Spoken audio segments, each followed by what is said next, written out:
Hello everyone, this is Endgame Arts with another unboxing, another offline gaming experience. This is Super Mario 3D World plus Bowser's Fury for the Nintendo Switch. Now to jump right into it, my cartridge version was 1.0.0, so the vanilla version of the game. There was an update available. It's a little good size, not too big, but sadly, as I've said before, I don't download Nintendo Switch updates because some games for the Nintendo Switch, once you download an update, that update is permanent and required at all times to ever play that game again on that console. Now, Super Mario 3D World plus Bowser's Fury is all on one cartridge. There's no redeem code or anything like that, so once you put it in, you have both games, as well as it comes with an extra little game called Luigi Bros, which is somewhat of a spin-off of the original Mario Bros, which was the original Mario game name for Super Mario Bros. So it almost comes with 3 games, if you will. Please keep in mind, Super Mario 3D World is the only game on this collection that comes with 4-player support, while Bowser's Fury is only 2-player support. Now, I've never owned a Wii U, so this was the first time I ever played Super Mario 3D World, and I can't help to explain a bit of my disappointment with Super Mario 3D World. I did beat both Super Mario 3D World as well as Bowser's Fury. I 100% completed it. Other than 3D World, I didn't beat every single level with every character. But the reason because of that is, the best way I can describe my experience with 3D World is that the game was a decent experience to complete everything, but the overall experience was not fun to play. I know that sounds weird, because usually Nintendo's all about the game being fun. That's their motto. The games are supposed to be fun. And what's funny is that nothing about Mario 3D World was fun. It was just mundane and very basic experience. It was actually quite troubling, actually. The controls were quite floaty. It actually took me a little bit of time to get the hang of it, and I still messed up occasionally because the character were so floaty. The jump is so inconsistently floaty. Each character's got different kind of traits to them, which is a good and bad thing because it takes so long to get a hang of the controls, and then you gotta play a different character who has different jump height and float ability. It just was very weird and inconsistent sometimes, and the overall design of the game was actually very subpar. Levels were very uninspired. A lot of them were barely any creative interest other than a few levels here and there. The only ones that really stood out for me was the Captain Toad's Treasure Tracker, which was one I always rushed over. That was like the first level I did. And a few of the mystery houses. And that was about it. Most of all the other levels, they were so bland and so uninspired that I basically have no memory. Even just recently beaten them, I have no memory of the levels because they were just so bland. And the game introduces a new outfit ability, which is the cat outfit, which is extremely cute, I do agree, and the design about it is nice. It does have a climb ability, which does add a little bit new features and functions to Mario, and it has an attack ability. It does have this dreadedly awful jump dash ability, where if you jump in the air and do your paw attack, it will like do a dive bomb. It's really bad. It's just, whoever decided to have that as a feature is because I constantly got myself killed because of just randomly just dive bombing off the map. But the point was I wanted to get about the cat outfit is that though it's cute and it's cool and it does add some features, it actually is a very broken power-up, and they give it to you almost every level. And why it's so bad is that it kind of obsoletes a lot of the other power-ups in the game, because the ability allows you to climb. This allows you to bypass a lot of the level's designs, as well as makes the game easier. The cat has the ability of the attack, which is really fast and consistent, so it's not like the fireballs, we only got 2 of them, and it just kind of breaks the game.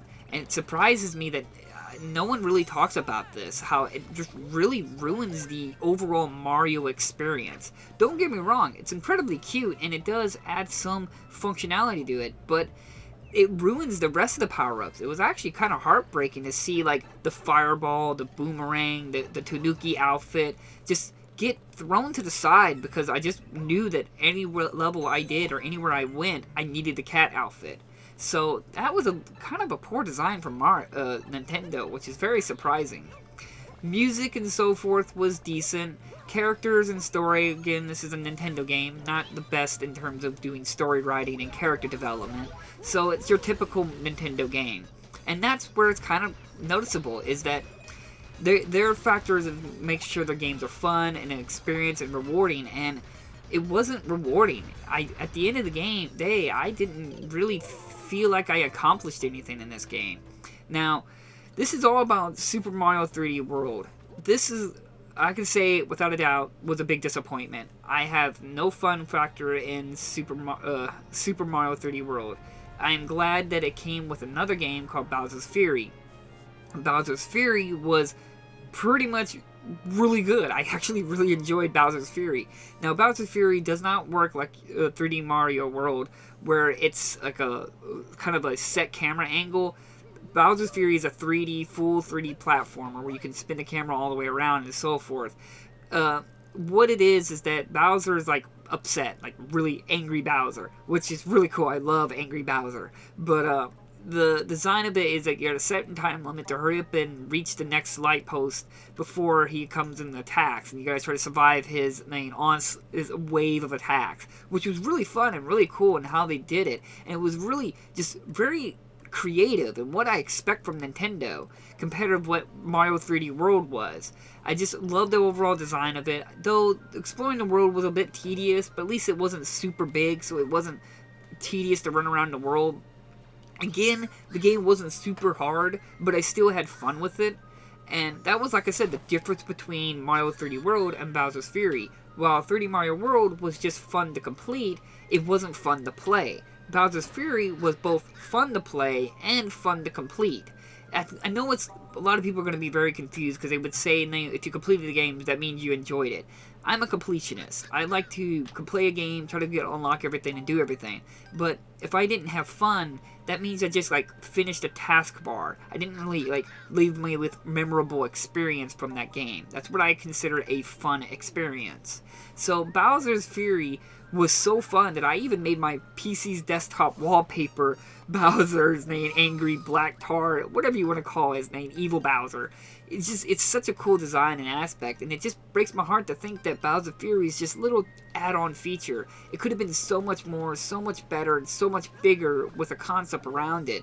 And it kind of just, I don't know if it's just the community or Nintendo, or is it just me not realizing what people praise Mario games for. I mean, I do admit Bowser's Fury is probably the most fun I had with a Mario game. Mario series and games. I mean, Paper Mario has always been my favorite, but it was just, I don't know, kind of hard to explain. I sat here for a while trying to figure out how can I convey my experience with 3D World and Bowser's Fury. Maybe it's just something that it's just low-key, it's just me, I mean, I just don't understand, which is most likely the case. But overall, Super Mario 3D World, God, I hate that name, is very poor. It's very, very poor that was something Nintendo made, and they would have charged full price for that game. And people praised that. But 3D World was very disappointing. And secondly, where is my Princess Daisy? I'm really upset that Princess Daisy wasn't in this. But Bowser's Fury really shows what Nintendo can sometimes do if they actually try, be creative, put a little passion in their work. Don't cash in on the laziness of your IP and just slap Mario's name on it and don't do any work. Bowser Fury shows a little bit of time and effort was made into that compared to 3D World. Now, Bowser's Fury does suffer from frame rate drops and so forth, and like I said, it's not a very long experience nor hard, but I still had fun with it. I hope this video was clear enough and understandable enough, because I sat here for a while trying to figure out how I'm going to talk about both of these games. But in my opinion, get it for Bowser's Fury. 3D World was I won't even call it alright. It was just, I played a game. That's what 3D World was. I played a game. It wasn't rewarding, it wasn't an accomplishment, and overall I felt that Nintendo can do better. I don't know if they just got lazy, or they just don't understand the point of actually what you're supposed to do when you make a game and make it a rewarding experience or a fun experience. But overall, Bowser Fury is where it's at. I love Evil Bowser. I need more evil Bowser in my life. So, anyway, I will try to leave links down in the description if you're instant copy. It's up to you. You'll probably think I'm totally wrong, and that's fine. That's just my personal opinion. I mean, I wouldn't be the first time I'm wrong about something. So, like always, thank you all for watching. I'll try to leave links down in the description if you're instant copy, and I'll see you guys in my next unboxing video. Bye-bye!